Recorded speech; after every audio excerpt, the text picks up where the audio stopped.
car is beautiful, man. Ignore the fact that it's dirty, it's been raining.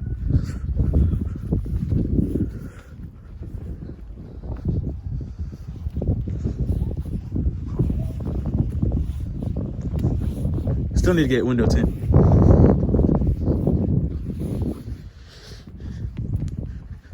(2020).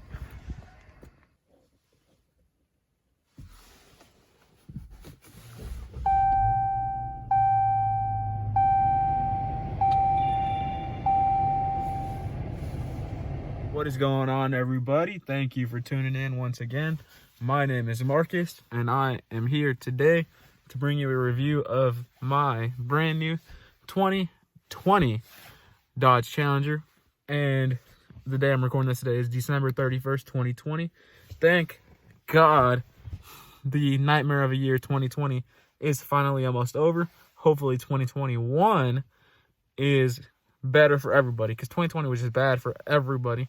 So anyways, let's begin. Probably already put a outside shot of the car in the very beginning, but let's look at it again, because that is the main concern when buying a car. One of the biggest concerns when buying a car and making your decision is if you like the way it looks. So let's take a look. It's a beautiful, I believe it's called indigo blue.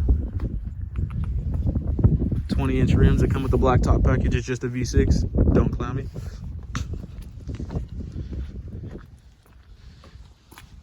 You got the blacked out Challenger lettering right here.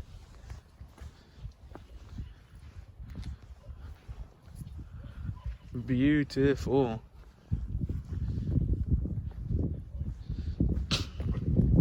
I tinted the taillights. Watch that video. Link in the description.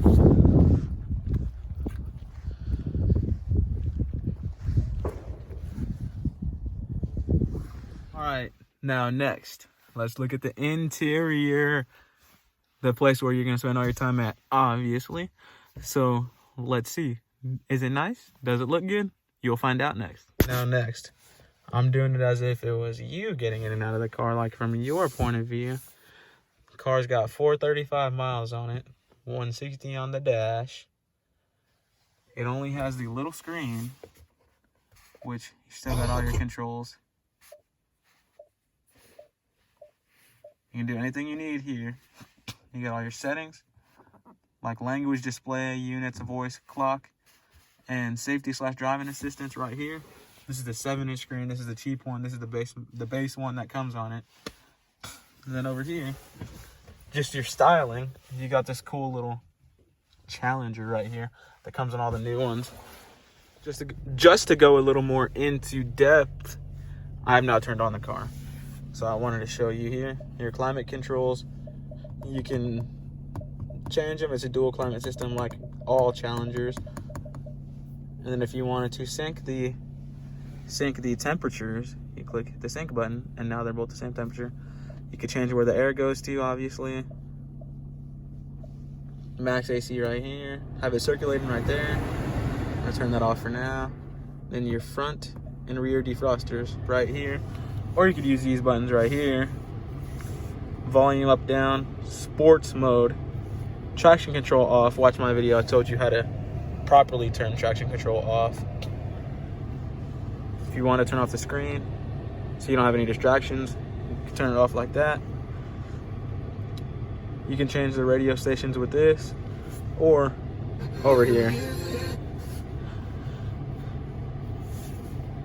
Moving over to the steering wheel, you have your regular phone controls right here.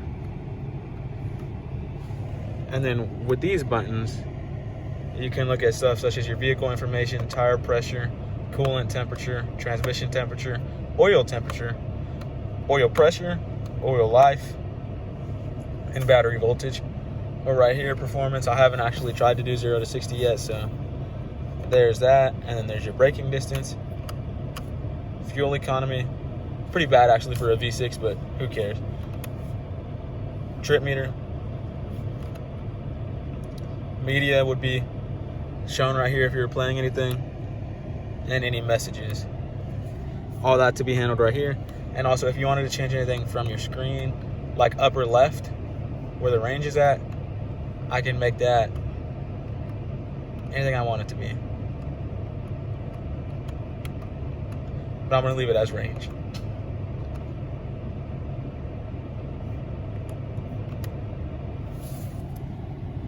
Now here, this is your cruise control on and off. And if you were at like 65 miles per hour, just click this to set it, or this to make it go any down. Now, the doors. Right here, I can move the mirror up or down. You may or may not have seen it. Same thing over here for that mirror. And then these window switches, they're automatic down, but not automatic up. Like I have to manually put it up. Same thing with this one.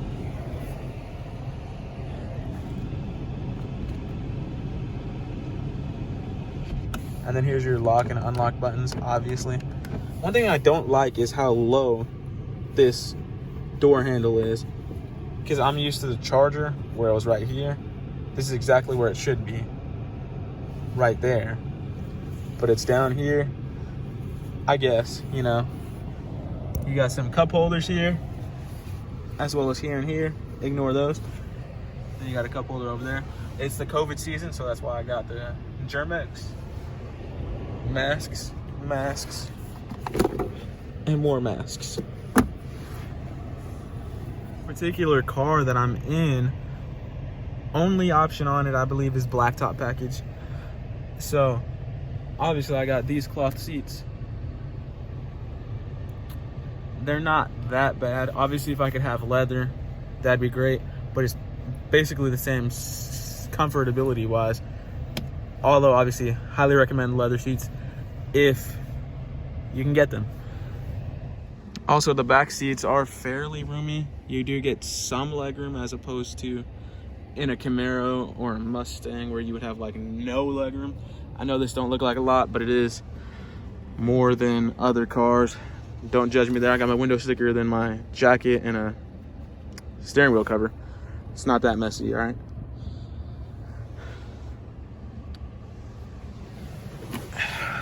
And then here is how you handle the headlights. You do have an automatic if you want them to just be off, or to manually control them. This is how you do it. And this right here is the trunk release. Speaking of the trunk, let's go look at it now. Challenger as well, as opposed to just opening it from the inside, you do have a button right here where you can open it up and then close it again. And the fuel door, for any of you might be wondering, just lift it up like this, loosen it, put the fuel there, which is, I actually don't like how unsecure this is, because with my Charger I had the little button. And then anybody wondering what size tires come on this, or what kind of tires? It's the Firehawk GT. And I know I didn't say this when I was outside, this is the size tires come on there, and they're Firehawk GTs if anybody cares. I heard they're not really that good, but I haven't had the car long enough to really know that. You have the gauge selector, shifter, whatever you want to call it. Park, reverse, there is a backup camera. Neutral, drive. Then you do have a manual mode that you can push over, and if you want to shift up manually, it's how to do so. And the final part of this review, or walk around, whatever you want to call it, I am going to be driving my own car and telling you my thoughts.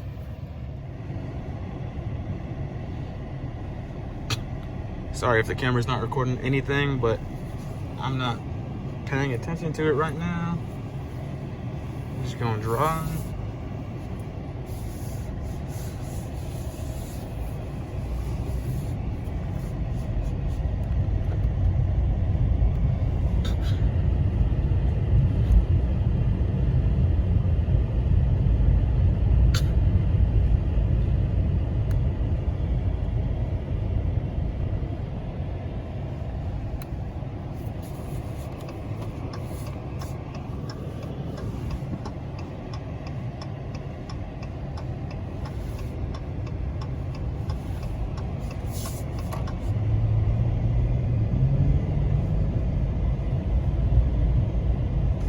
It is very smooth. It is a lot smoother than my Charger.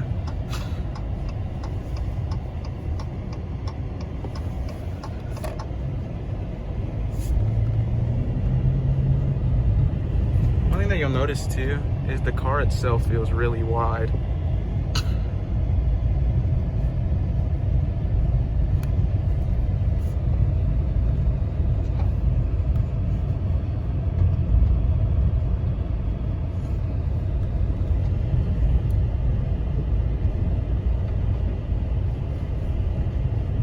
Sorry, this road's bumpy.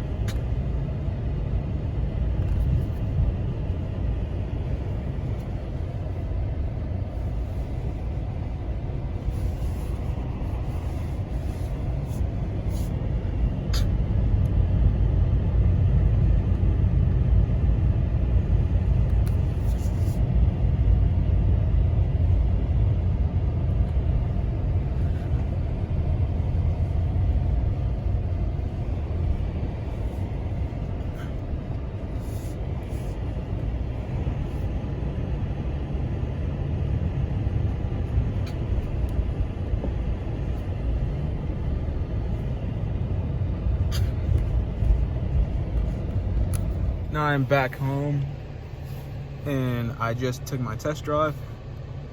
If you ask me if I would recommend this car, yes. Not just because I own it already, but because it's perfect for me and what I needed it for. But if you're somebody who just wants crazy horsepower numbers, don't get this V6, obviously. Go get a RT or a Scat Pack or something. But I've loved my Challenger every single second that I've had it. And if you have the opportunity to get one, I would definitely get one. And if you have any other questions about this car or about Challengers in general, let me know and I'd be more than happy to make a video on it. And I love you guys. I love each and every one of you guys who support me each and every day. And this has been Marcus and I'm out. Also click here for a new video, a random video, or click here to subscribe. Not sure which side I'm gonna put them on, but deuces everybody. Thank you.